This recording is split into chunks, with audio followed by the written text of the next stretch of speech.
Professor Eduardo, thank you very much for your kind introduction and for the invitation. Good morning, João. Olá, Jorge. Olá, Jorge. João, take abroad a community of Portuguese language country. João, I have a son. Yeah. My oldest son is João. João. Professor Eduardo, Professor Andrea, our hosts, dear students, colleagues, partners, in particular, you, João Carlos Serafim Varela.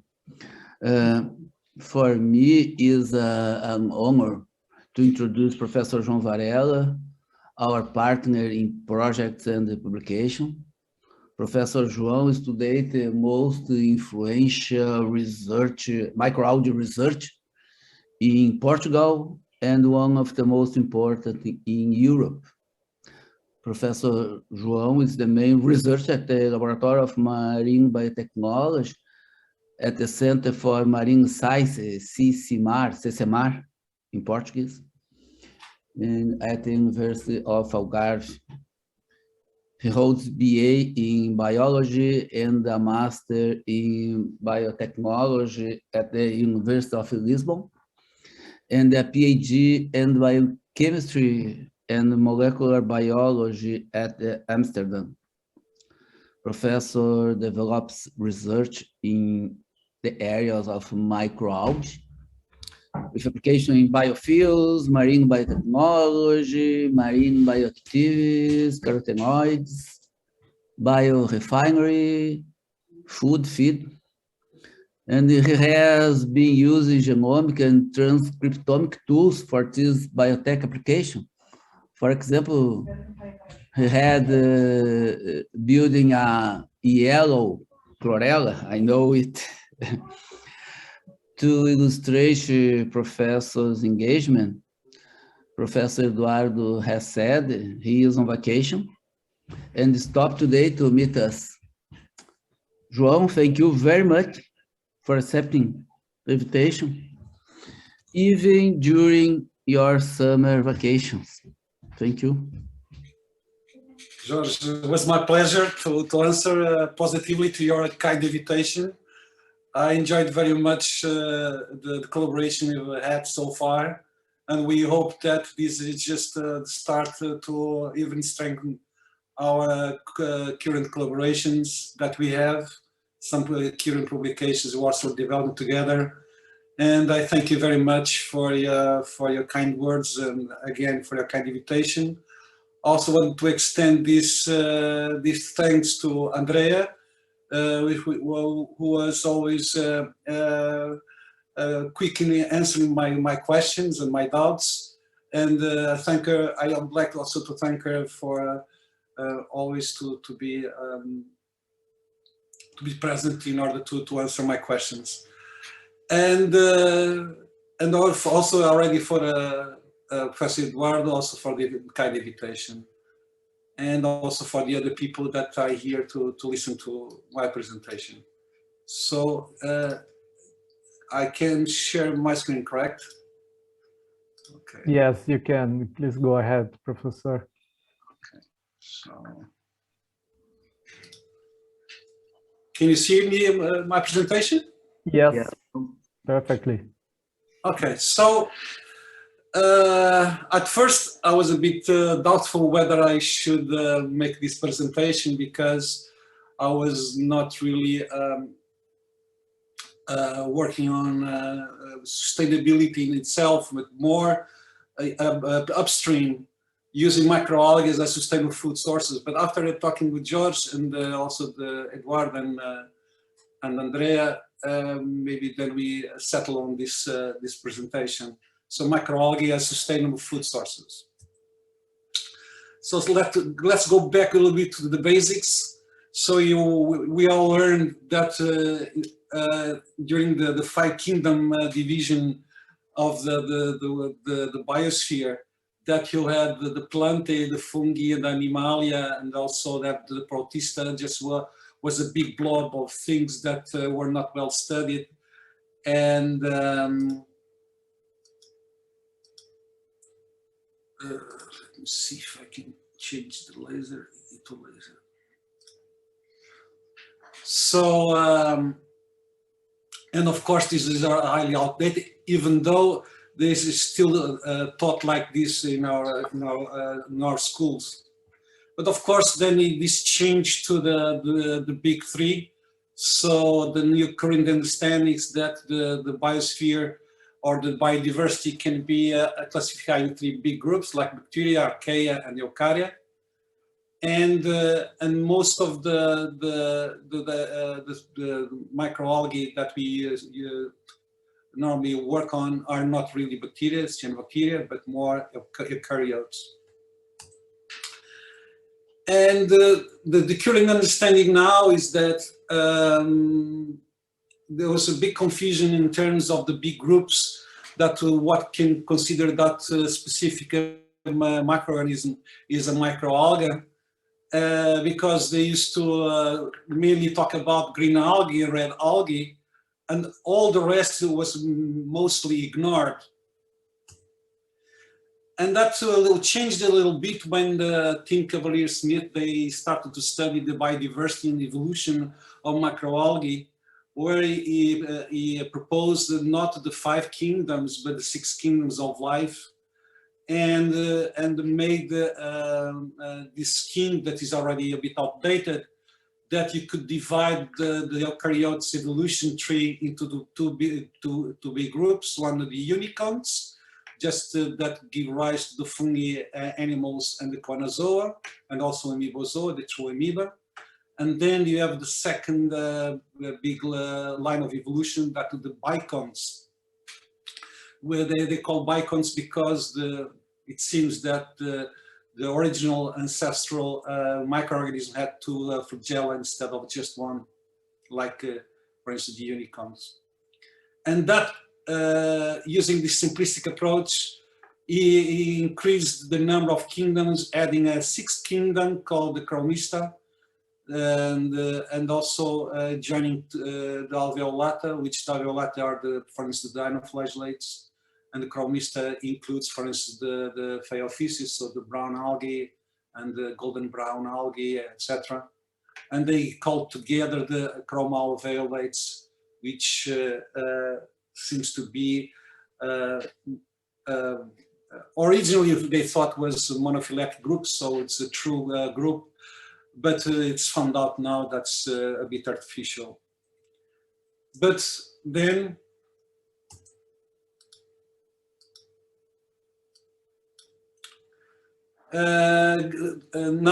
nowadays one of the big groups that I find one of the best in the world, talking about the microalgae biodiversity, is the group of Peter Killing in Canada, where they show the more truthful tree of life, and he published very good articles, and I think he's one of the most influential research in this area, where he shows that the tree of life of the eukaryotes is quite complicated, but basically divides the eukaryotes into SAR, which includes the Rhizaria, so some groups that are very diverse in terms of the morphology, and then you have the alveolates that includes, for instance, the dinoflagellates, and then the Sternmanopolis that includes, for instance, the diatoms, also the pseudofungi that were previously classified as fungi, and we now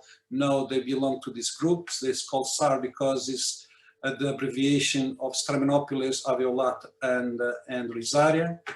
And then you have the so-called acrobians. Now we know that this group is a bit outdated, but anyway, it had the aptophytes, for instance, including Emiliana Huxley, that creates blooms in the oceans. And then the cryptophytes that are microalgae that sometimes, most often are red, but have a crypta inside of the cell body. And then, of course, the most well-known, the rare algae and the green algae, and the reason why they are the most well-known because they divided faster, and they are more often at upper layers in the ocean, and they are very easily observed And that's why many times you see that the water is green because of green algae mainly. So what I want to say with this?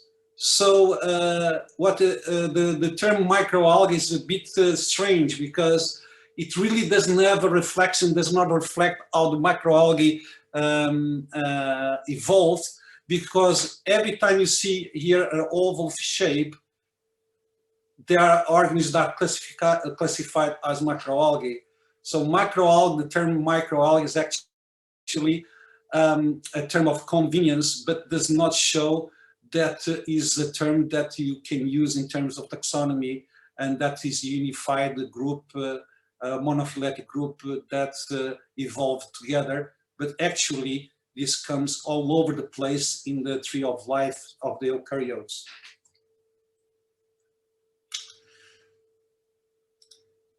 Okay, and then people thought that the reason why this is strange is because they thought that the microalgae arise from an endosymbiotic event, and those events were actually happened very seldom, and were very rare events. But then came the discovery of Polynella, which is a euglyphid amoeba, a testate amoeba, which it's the soft body of the cells enclosed in silicified testate, and that protects the amoeba. And this amoeba became photosynthetic by capturing cyanobacteria that form this kind of shape that I call the kind of a Gucci shape. If you know how the brand is shown in the wallets of for the ladies. But this is strange because they thought, okay, this is in symbiosis, but this kind of chloroplast seemed a bit different from the others. And then when they trying to elucidate the molecular biology of these organisms, they found out that this is was the result of a very recent event of endosymbiosis between a cyanobacterium that was captured by this amoeba, and actually that proves that this can happen in just a million of years, a few millions of years, and that can and these endosymbiotic events are much more common than everybody thought. Why? Because one of the things that must happen in order for the endosymbiosis to be successful is that the proteins that are synthesized in the cytoplasm must be transferred to the chloroplast, otherwise the cells are not viable. And this happened apparently, all these very intricate structures at the molecular level just were formed in just a few million years, when people thought that would take hundreds of millions of years to evolve this kind of strategy. But apparently that's not the case. And that is given to the fact that there are several strategies for a microalgae to survive. So one of them, of course, is to have light for photosynthesis, but sometimes some organisms are not at all photosynthetic, but then they can acquire chloroplasts in order to photosynthesize and then survive under very stressful conditions like lack of prey, for instance. And that happens very often in oligotrophic waters like lakes, or sometimes even tropic waters, which are sometimes very oligotrophic, so very poor in terms of nutrients. And it seems that this case is driving evolution of microalgae in order to acquire photosynthesis, and gives very strange, complex food webs. And that explains, for instance, why dinoflagellates are very difficult to be grown in the lab. Because in order to grow Dinophysis acuminata, it was found by these authors that you need first to cultivate this ciliate Myrionecta rubra, which on top of that, then he needs then to feed on a specific cryptophyte called Geminigra cryophylla. So forming a very complex food web and explaining why, for instance, sometimes it's very difficult to grow dinoflagellates in the lab. And on top of that, you have other things that are strange, is that we have this kind of organism, that's Genophis acuminata, that have this alien look. And another thing that happens to this one is that they feed on their prey, not by, because the prey can be as big as itself, as the predator. So the predator is here and is the prey. Because the prey can be as big as the predator, one way to solve this is to form a tube, and then they empty out this cell like a balloon, which is called, this way of feeding is called kleptoplasticity, because this predator is not interested in the rest of the cell, is only interested in the contents of the cell and the chloroplasts, and then steals the chloroplasts. That is called kleptoplasticity. So this increases our understanding how macroalgae feed and how biodiversity can be. And that's very important then to understand this kind of relations between microalgae in order to understand how also their biochemical constitution then impacts on the formation of new products for food and feed.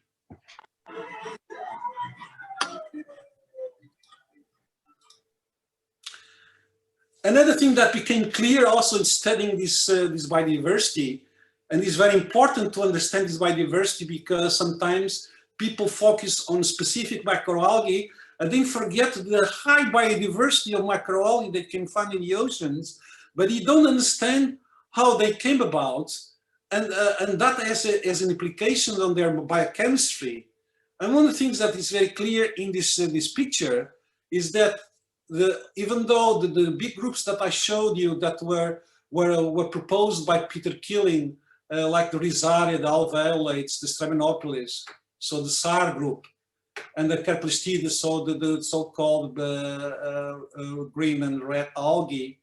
And then you see also in some animals, we now know that some animals, even vertebrates, can do photosynthesis by capturing some chloroplasts. For instance, it has been found that frogs are able to capture the chloroplast and to move the chloroplast into their skin and do photosynthesis. So, so what we thought that photosynthesis acquisition was very, very difficult, now in these pictures becomes very clear that the acquirement of photosynthesis happen all over the place, especially among the eukaryotes, where you see that a specific branch, it was not photosynthetic in the beginning, but they acquired photosynthesis sometimes from a red algae and then afterwards from a green algae. So this kind of endosymbiosis can be achieved, and why? Because many times by endosymbiosis, but not only endosymbiosis, also by what I refer to as kleptoplasticity, where the macroalgae, where the predator removes the chloroplasts from their prey, and they become photosynthetic by this way of predation. Another thing that we found out is that these kind of relations also have an impact in how these organisms produce certain biochemical compounds. One of them is, for instance, polysaccharides. When you check the polysaccharides that are produced in the different branches of the tree of life of the eukaryotes, you can see that these branches, the main branches, have specialized polysaccharide compounds. For instance, like the Archaeplastidas, mainly we include land plants, also the green algae, and also the red algae, mainly starch. For instance, Rosaria, they sometimes do, most of them are not photosynthetic because they do not have those kind of polysaccharides or reserve polysaccharides. But when they become photosynthetic, they can acquire a kind of starch which is called paramylan. In the case of, for instance, of this kind of photosynthetic amoeba. And you can check all the groups, and all the groups have specialized in specific polysaccharide. One of the things that is interesting is that all mycetes were, for instance, classified as fungi, but we now know that they are more closer to the diatoms and brown algae, and that makes sense. Why? If you look at the biochemistry, for instance, the diatoms, brown algae are specialized mainly produce as the polysaccharides are beta-glucans, and all mycetes, they also do the same. And the true fungi, for instance, they don't do that. For instance, they produce glycogen, which is a different polysaccharide. It's not a beta-glucan, but is an alpha-glucan. So, what the point of these slides is, we need to understand the biology in order to understand the biochemistry, and then in order to know what we have to apply, what we want to look for in new organisms that can be used for food and feed. And one of the reasons why, for instance, green algae and land plants became so important, because unlike the other organisms, they were able to produce a crystalline polysaccharide, which is called starch, which is soluble in water, and then enables them to increase the amount of polysaccharides they can store within their cells, which is not possible in the other cells, because they have water-soluble polysaccharides, like, for instance, glycogen. For instance, the reason why our liver cannot store such high amounts of polysaccharides is because it's a water-soluble polysaccharide. And then, of course, if it's water-soluble, it has a huge impact on osmotic pressure in the cell, and that's why you cannot accumulate high amounts of polysaccharides in our liver. That's not the case for plants and the green microalgae, which can store huge amounts of starch in their chloroplasts, and that's why they grow so fast, and they are so successful in terms of the biodiversity. So this, of course, has an impact of to turn off this one otherwise. That we can conclude that this is a diverse group of organisms. They are ubiquitous and across most environments. And of course, because of this biodiversity, they have a rich biochemical profile in terms of lipids, polysaccharides, or carbohydrates, and proteins. And of course, they also, because they are photosynthetic, they contain carotenoids, and also because they are marine, they have also high amounts of very often of omega-3 fatty acids. And one of the advantages of their over traditional sources, like for instance plant, fruits, and animals, is because, for instance, they are more biodiverse and they can grow faster. Some of the things that we can talk about in terms of food and feed is the importance of these microorganisms is that they contain sometimes high amounts of long-chain polysaturated fatty acids, especially omega-3, omega-6, which we can say that, for instance, one of the most important ones is EPA and DHA, or omega-3, but also the arachidonic acids become very important for the feeding industry. And why they are important? Because, for instance, it is known that if the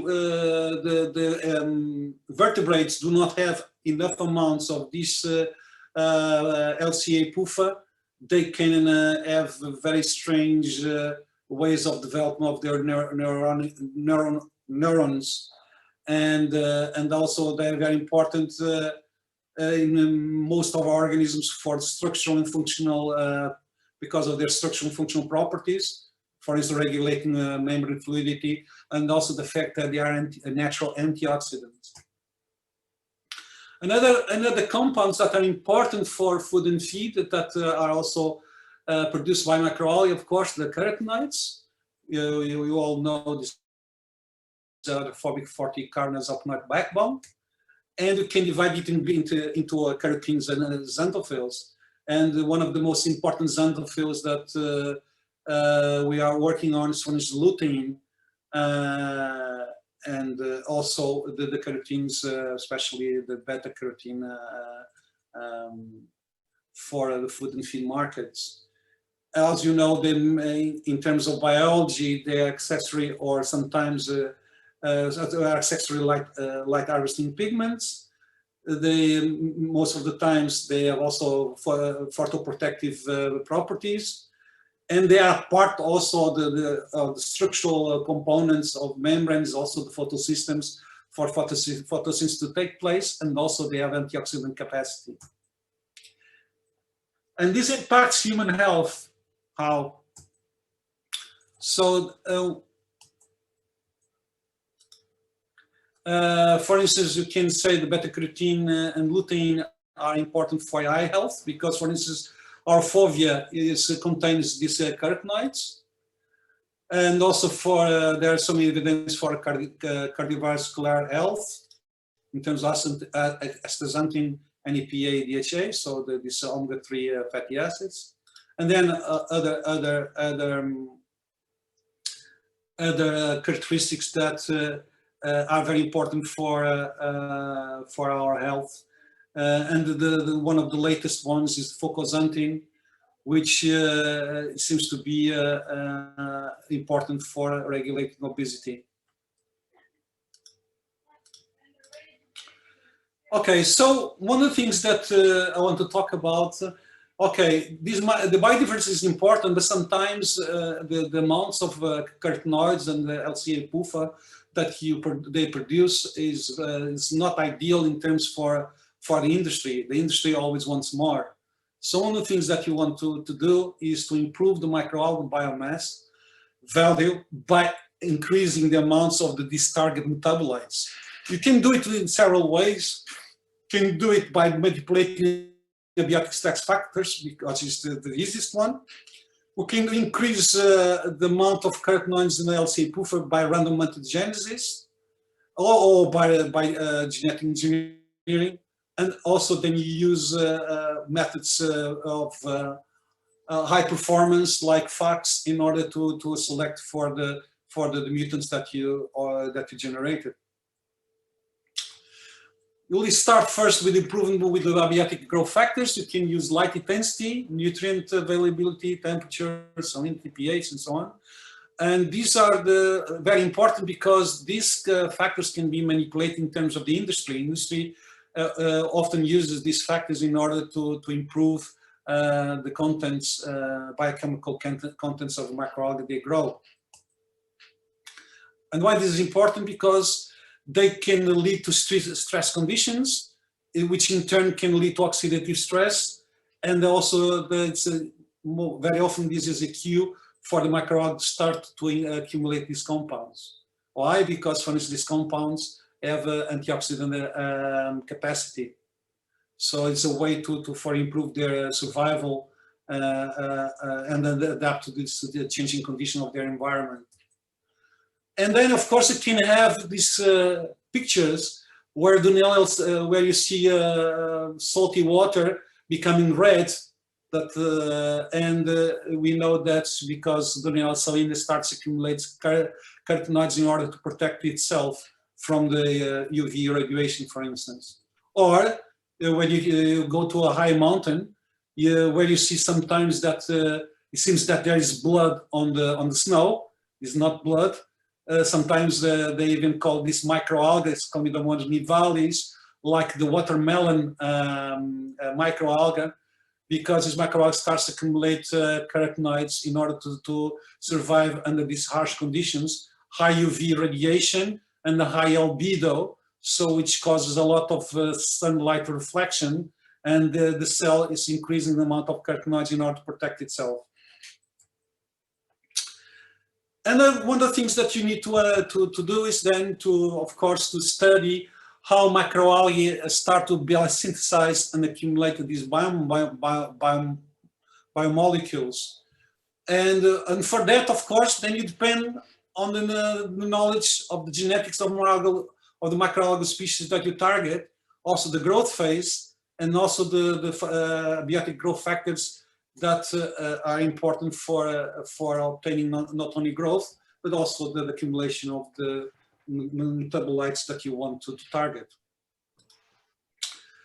One of the things that we are trying to do is to use what we call a non-GMO strategy. Instead of using genetic engineering, if you want to target the EU market, you cannot use what we call the GMO strategy. You cannot use genetic engineering. And the companies we work with are not interested in this kind of strategies. And that's the reason why you focus on random mutagenesis. And there's also an advantage that you don't know, you don't need to know beforehand the genetics of microalgae. And also you can generate lots of mutants and then try to select them.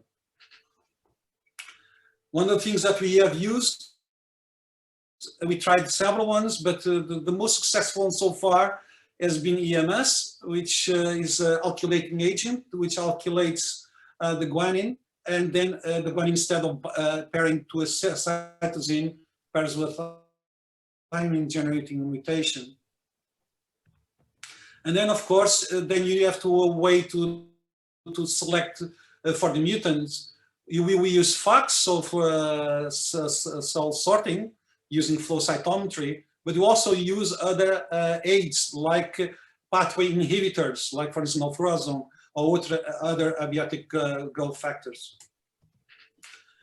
And of course, you can also go for the genetic engineering. This has the disadvantage that you need to know how the metabolic pathway works. And of course, you have to inhibit the competitive pathways. For instance, if you want to produce carotenoids, many times you have to inhibit the production of starch. Otherwise, you may not get high amounts of carotenoids. And of course, it becomes very complicated because then you have to overexpress certain enzymes, and then you have to create mutation near the genes. This becomes very, very, very fast, very, very complicated.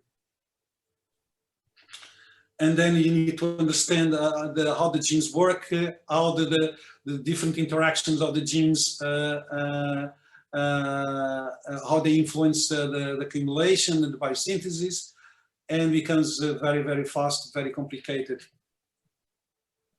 That's why we need to really use fast methods to select for microalgae. We normally use cell sorting. So we use an environmental sample, and then this environmental sample can be interrogated with a laser, and this laser then creates some signal, most of the times autofluorescence, that can be read, and then you can select almost automatically, almost at the rate of 10,000 cells per minute. You can select the microalgae that you want into, for instance, 96 well plates. And you can use, for instance, two different factors. You can use autofluorescence of the chlorophyll of pigments, for chlorophyll or carotenoids. Also, you can use the fluorescence of dyes, especially for lipids that are not autofluorescent. And of course, you can use this one then to select for mutants. So you can have a huge field of searching for microalgae with different amounts of the target molecule. But using this technology, you can really go for the microalgae that has the right phenotype, either using a spontaneous mutation or mutagenesis, or even genetic engineering. You can use FACS for all these strategies. And for that, we used, we're going to show two case studies So one of them is the Tetrasema striata before, is a microalgae that was isolated here in Portugal, because they had higher growth rates and they competed most contaminants, withstands temperatures as high as 40 degrees, sometimes as high as 50 degrees without dying, but depends on the situation.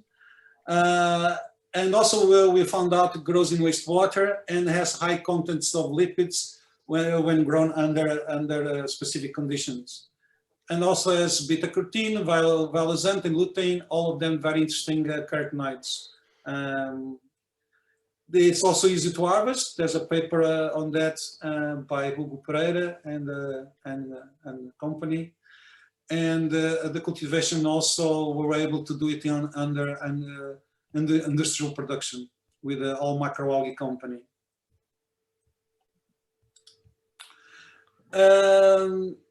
We also published some papers about how to improve the carotenoid contents of this microalgae. So of course, we studied the biotic factors contributing for carotenogenesis, which was temperature, the lack or presence of nutrients, light intensity, and also salinity. And then we studied that we found out that under certain conditions, you can do some studies in terms of autofluorescence. Instead of looking for the autofluorescence of chlorophyll, you also can go for the autofluorescence carotenoids. And you can see where the carotenoids start to accumulate in the cell. And as you can see, the carotenoids really follow the same shape as a chloroplast, who forms as a U shape. And one of the things that we found out, these small bubbles that are inside the microalgae are actually lipid bodies. And when you try to compare the lipid bodies with the carotenoids, you see that they do not match. So unlike Donella salina, which accumulates carotenoids in their lipid bodies, this microalgae does not seem to accumulate these carotenoids in these lipid bodies. So it means that probably the strategy that we use for Donella salina is not going to work on this species. And you can see that, for instance, when you do nitrogen propulsion, you have a certain amount of carotenoids, but you would expect that with the nutrient depletion that the carotenoids would increase, but actually they decrease, unlike Donella salina. So it's really different microalgae, for instance, from Donella salina, and that's important to study biology before you start to do some improvement. So one of the things that you can come from this is that accumulation of carotenoids is independent from lipid induction in this species, in Tetrasema striata.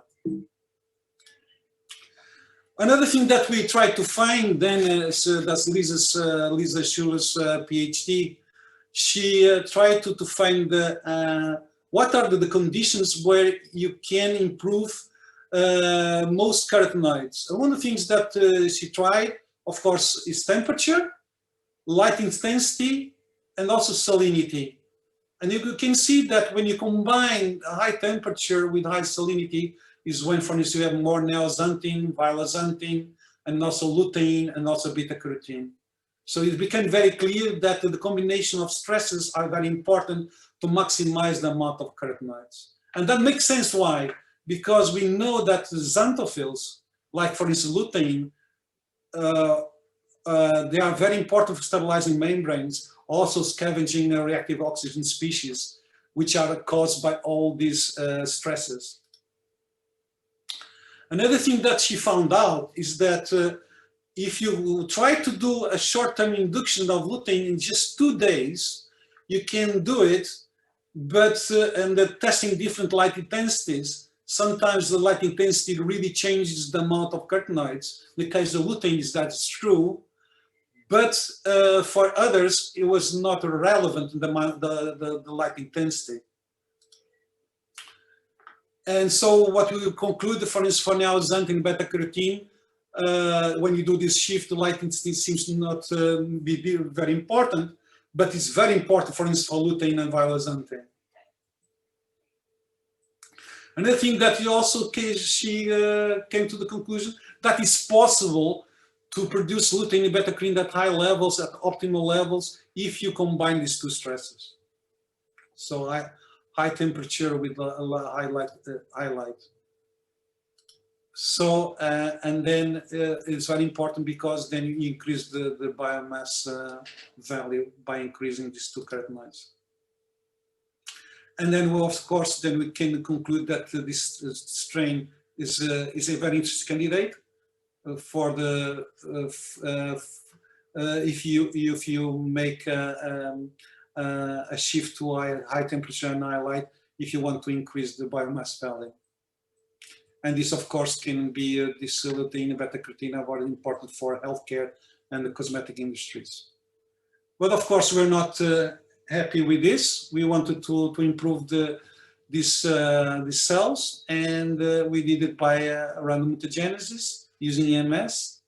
So we used the herbicides in order to improve the selection procedure. We did also some screening, pre-screening, with spectrophotometric quantification of carotenoid contents. But of course, we use also FACS and 96 well plates in order to check for the mutants that we want that are carotenoid rich. But you can do it by looking for spontaneous mutations. But if you really want to have mutants, then you need to go for mutagenesis.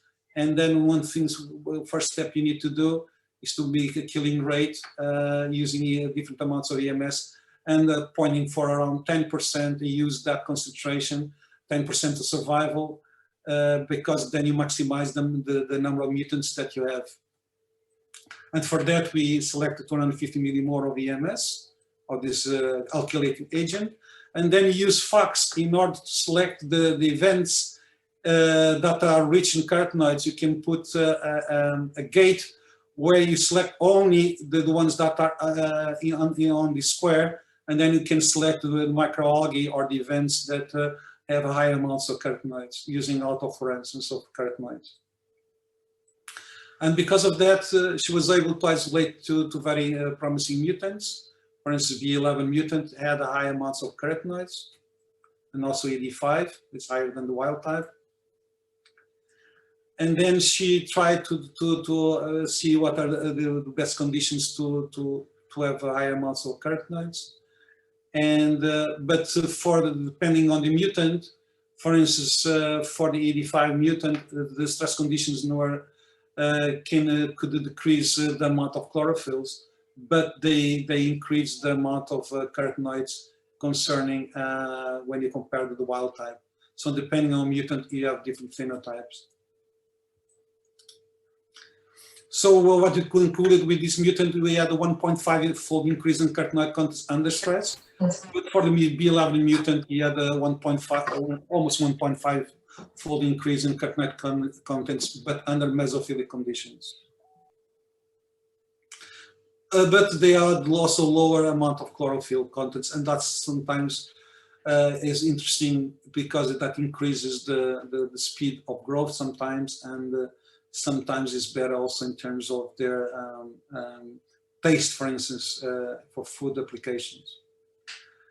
And of course, then we wanted to know which genes are important for these phenotypes. She did some. We have the sequence of the genome of this microalgae. She looked for the genes, and then she did some qPCR, where she found out that under these mutants, there's overall upregulation of carcinogenic genes, so Phytoin synthase, Phytoin desaturase, also the enzyme that converts alpha-carotene to lutein, and this was actually the highest increase in terms of the gene expression. So it seems that in order to have higher amounts of carotenoids in these mutants, that you need not only the overexpression of one gene, but you need overexpression of several genes, and that's true for both mutants. Another thing that was interesting to find out is that not only these mutants had high amounts of carotenoids, they also appear apparently at higher amounts of PA when you compare to the wild type, even in inoculum under mesophilic conditions and also under stress conditions. So it seems that the same method to obtain high, mutants with high amount of carotenoids work also for obtaining high amounts of LCA PUFA. And probably because the herbicide we use can interact and can inhibit delta 6 desaturases. So the conclusions we have, you have isolation of two strains with improved carotenoid contents, fatty acid profiles and rich ETPA, and also possible changes in different metabolites, which includes that may come from the fact that these mutations have applied to pleiotropic effect and changed the overall metabolism of the microalgal cell. And probably that's derived from the fact that you alter the gene coding for a regulatory factor, maybe a transcription factor, we don't know, but these are one things that you want to explore in the future. And of course, then this also underlines the fact that microalgae are very complex organisms, despite the fact that they are unicellular. And if you want to change the specific phenotype, sometimes you need to change a lot of genes, the regulation of a lot of genes, in order to get what you want. There's one thing now that I see that I overshoot the time I had. So I had something to show for the mutants of chlorella, but if I don't have time anymore, I stop here.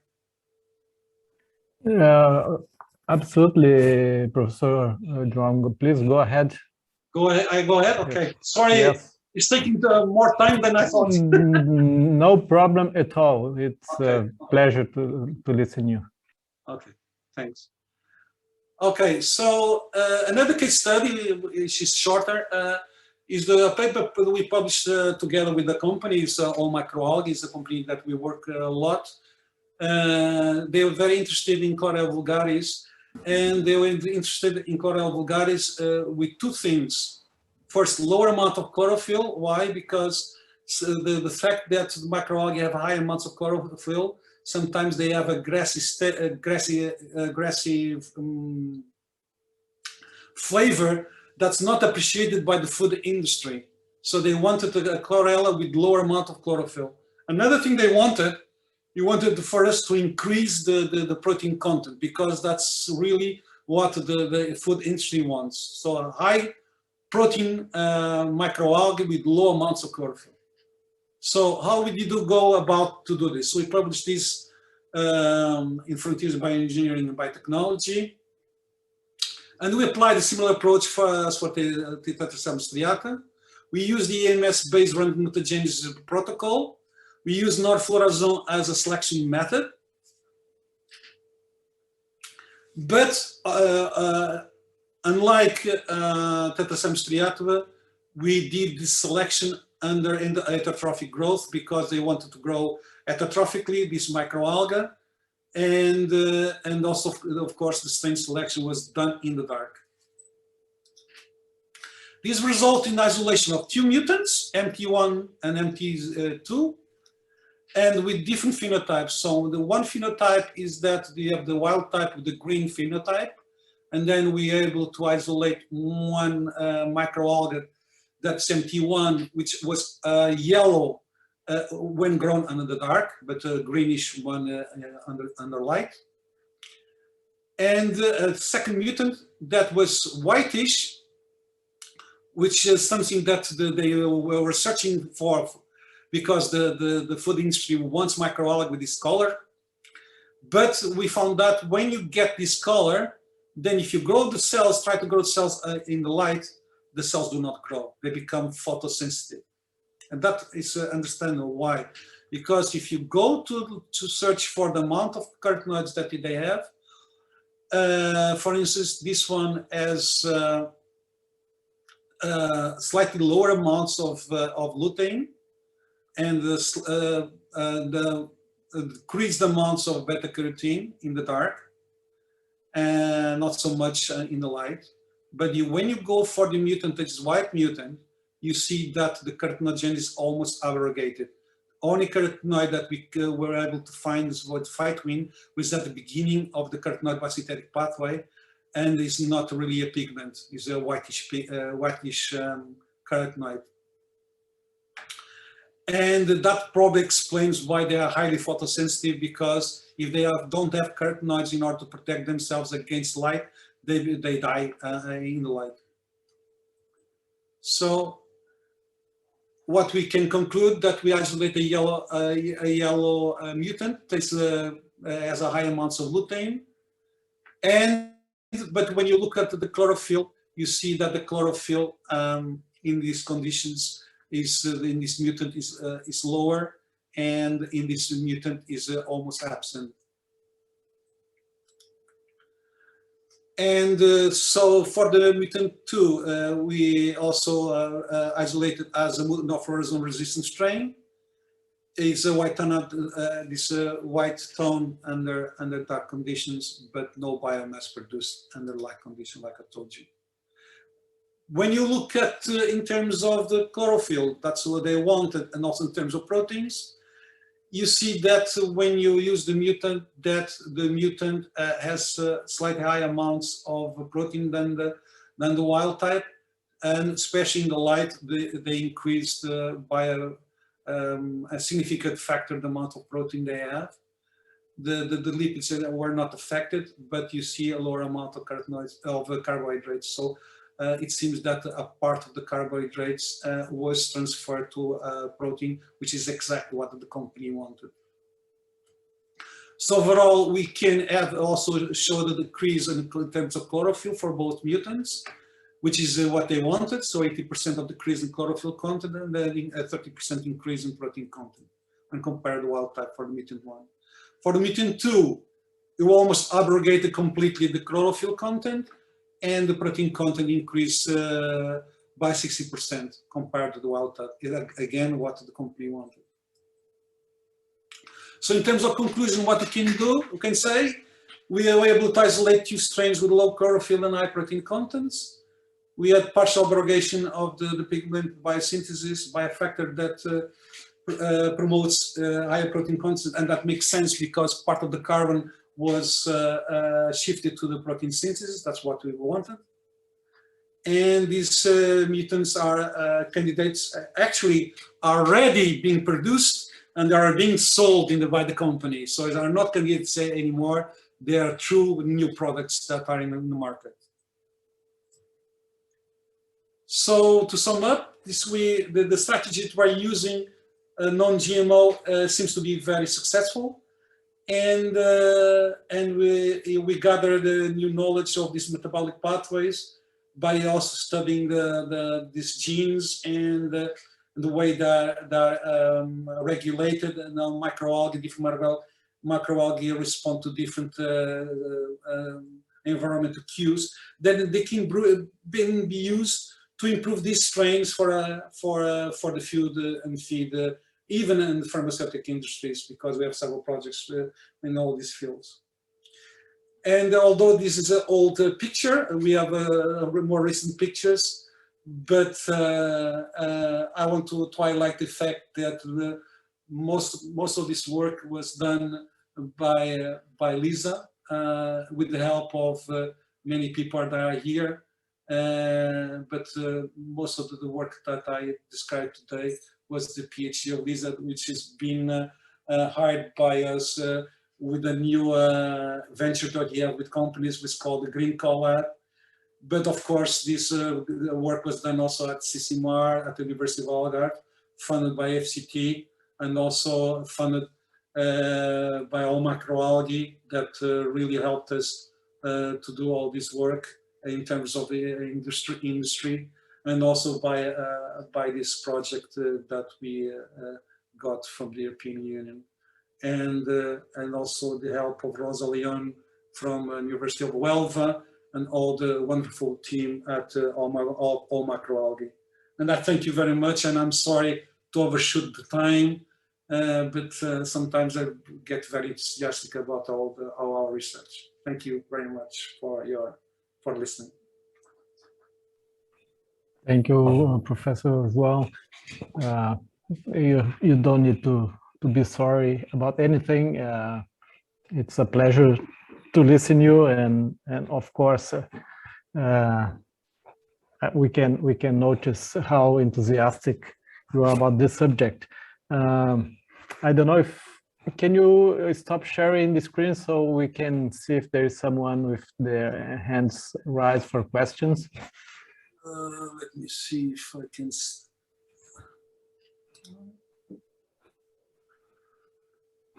Okay, thank you. I thank you. Does anybody has any question?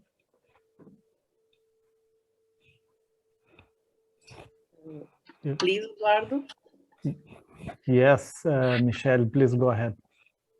Okay, thank you. I would like to say thank you to João for the disponibility to talk for us about your experience in microalgae.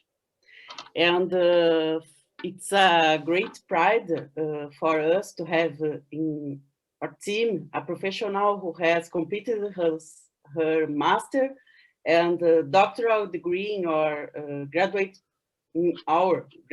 program in food engineering and science. And thank you so much for the partnership. Thank you, Michelle. Yes, so we are very pleased to have Etiel in our group, and it's interesting because then we can share our experiences, especially because the fact that now the companies are more interested in working also with cyanobacteria, and knowing that she has this kind of knowledge is also very important to us. And it's important to really collaborate. Science is collaboration. Yeah. So it's important, really. Thank you so much. You're welcome, Michelle. Does anybody have any question? If not, I do have one, but I would like to apologize in advance, Professor João, because I'm a whale ecologist. So you are in the base of the food web, and I'm at the top of the food web. So I'm afraid my question will be very naive, and forgive me in advance if it's so.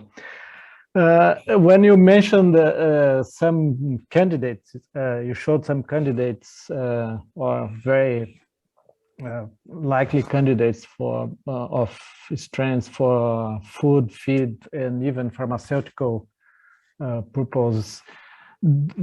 Is there any phylogenetic connection between not only these two that you showed, but if other potential candidates that are already investigated? Is there any phylogenetic connections between them, or this potential is random? No, it's not random at all. So we published an article not very long ago that we showed that we can really make a distinction just looking by for instance at the profile of polysaturated fatty acids. You can distinguish, you can pinpoint if it's a red microalgae, or if it's a brown microalgae, or if it's a green microalgae, or and the patterns are very distinct. And we know, for instance, we are working also in the bioactive compounds that can be applied for the pharmaceutical industry. And we really see that, for instance, the microalgae that are mostly explored for the bioactivities are mainly red algae. Red algae seem to have higher amounts of compounds that are interesting for the pharmaceutical industry. We have also a lot of success with brown algae, especially of the genus Cystizoera, which is a macroalga that has very interesting chemical compounds that we proved that, for instance, can have an effect on leishmania, which is actually very important for Brazil. And we work also with a group in São Paulo for that. And mainly what has been studying is brown algae and red algae. Seems to be the groups that are most interesting in terms of bioactivities. But what I found out is, even though I talked with, for instance, Michael Borowicka, which is a very important researcher in the world of microalgae, is that he tried to have bioactivities found in green microalgae, was not successful. But actually, because we have a huge funding for this, we were able to really pinpoint a few microalgae that even green microalgae can be very important in terms of bioactivities. But you really need to be careful how you go about making extracts. You should know which bioacids you should use, because sometimes if you use the wrong bioacid, you're not going to find what you want. And now we have, for instance, a European project approved that we're going for using microalgae, trying to find new bioactive compounds for the disease related to intestine. So the digestive tract, which is very important, for instance, for European aging population, for instance. Okay, just a follow-up on this issue of, okay, you have there is a phylogenetic clustering, let's say like that. Yeah,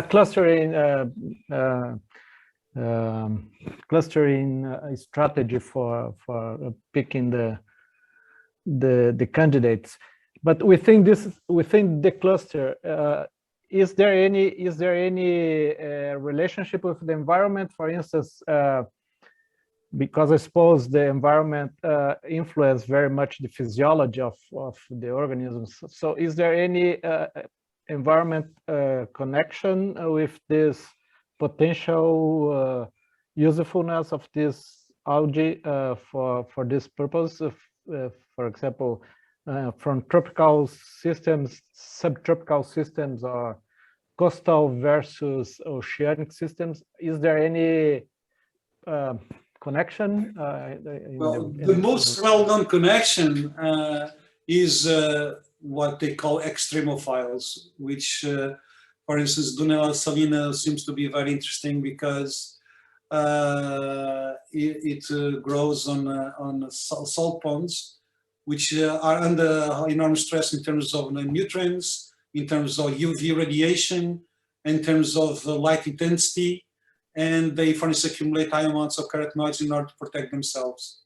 And of course, carotenoids are important in terms of their application for the food and feed, and even the pharmaceutical industry, even in cosmetic industries. So that's one of this obvious connection. But there are some other connections that are not so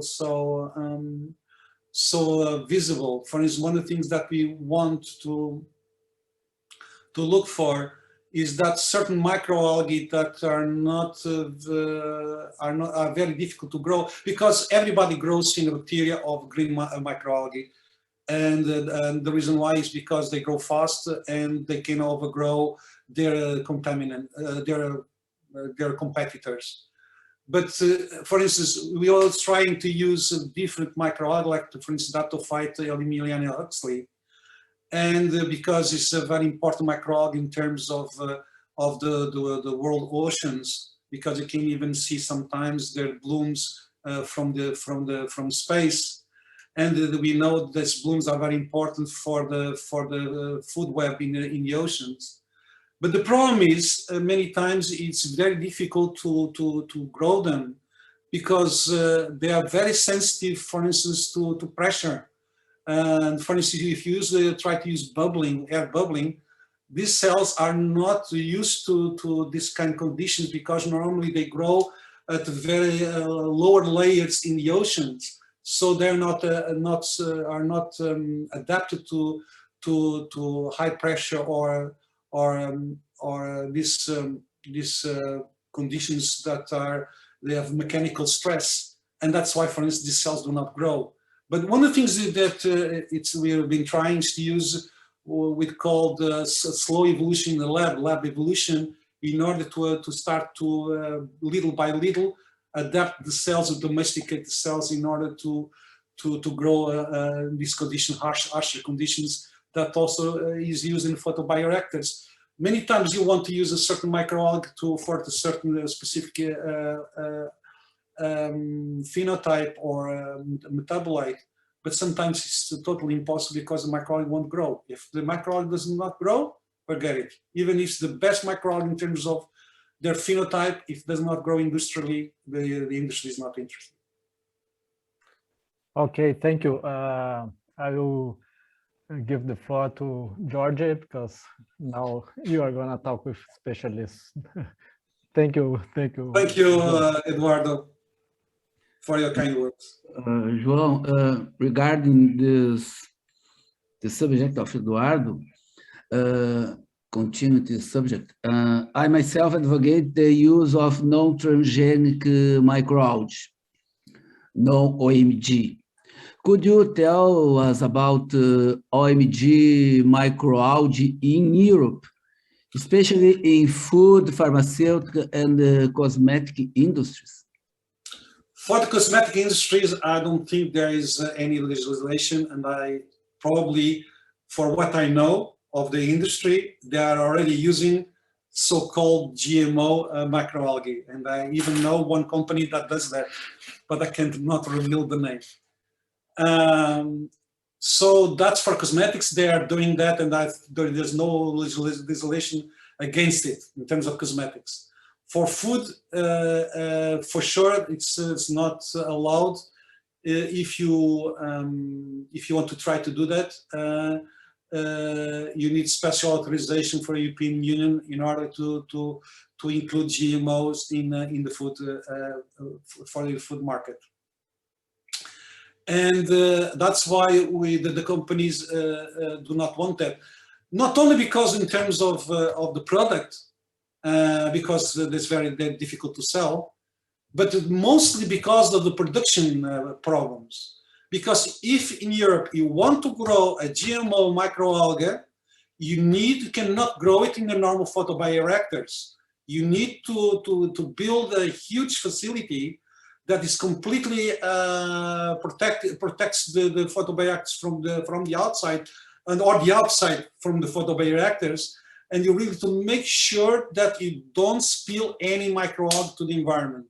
You cannot release the microalgae in the environment, and that of course increases a lot of the costs, and that's why the companies are not really interested in working with such microalgae, because the production would be is already expensive. And that will even increase further the costs, and the companies are not interested in it. Yeah, thank you. Does anybody else have any question? If not, I would like once again, Professor João, for your very kind attention and for accepting in a very short time the invitation. And I hope you enjoy the rest of your vacations, and hopefully the collaboration between Universidade de Algarve and PrInt-FURG will increase. I'm not on holidays anymore, so you don't have to worry about that. Thank you anyway, Eduardo, for your kind. Okay, thank you. Jorge, go ahead. No, just that. Okay.